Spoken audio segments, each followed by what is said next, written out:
Here, I'd like to tell you a short but very strange and scary story written by Ambrose Bierce.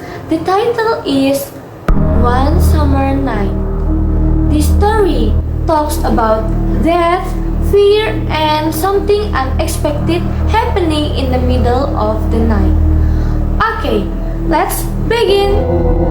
A man named Henry Armstrong had died. At least that's what people thought. They had buried him in a cemetery just a day before. But the truth is, Henry was not dead. He was buried alive inside the coffin. Henry opened his eyes. He was lying down in the dark, in a tight space.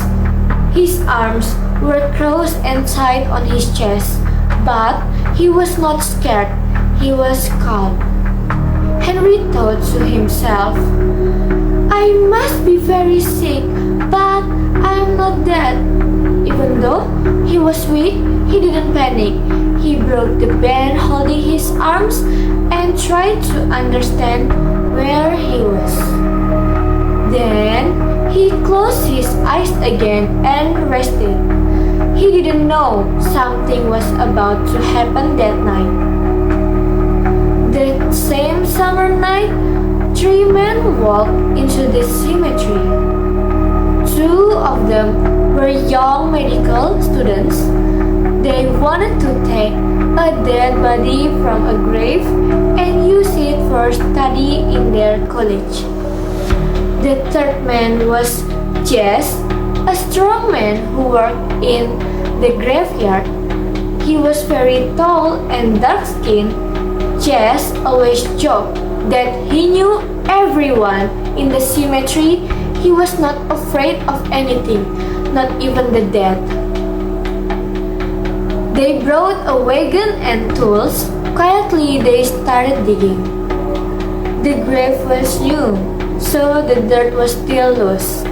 It didn't take long before they reached the coffin of Henry Armstrong. They pulled the coffin out and laid it on the ground. Jess opened the lid. Inside was Henry Armstrong, dressed in simple clothes, black pants, and a white shirt. Then, boom! A loud thunder crashed through the sky. Lightning lit up the dark graveyard like daytime. And in that moment, Henry sat up. The two students were frozen in fear. They couldn't believe what they saw. One of them shouted, God Almighty!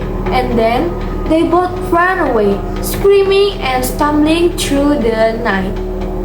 But Jess did not run. He stayed there, calm and serious.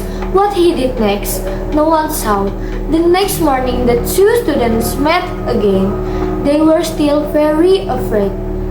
Did you see it? One asked. Yes, said the other.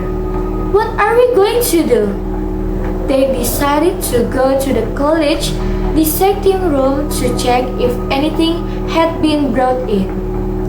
When they got there, they saw Jess's horse and wagon. Inside the room, Jess was sitting on a bench, smiling. I'm waiting for my pay, he said. Then the students looked at the table. But this time he was really dead. His head was bloody and covered in dirt. It looked like someone had hit him hard with a shovel. And that is the end of the story. Henry Armstrong was buried alive. He sat up in his coffin, but he didn't get to live. Just the man who didn't run made sure Henry stayed dead. It's a creepy and unforgettable story, just like many of the stories written by Ambrose Bierce. Okay, thank you for listening and see you next time. Bye!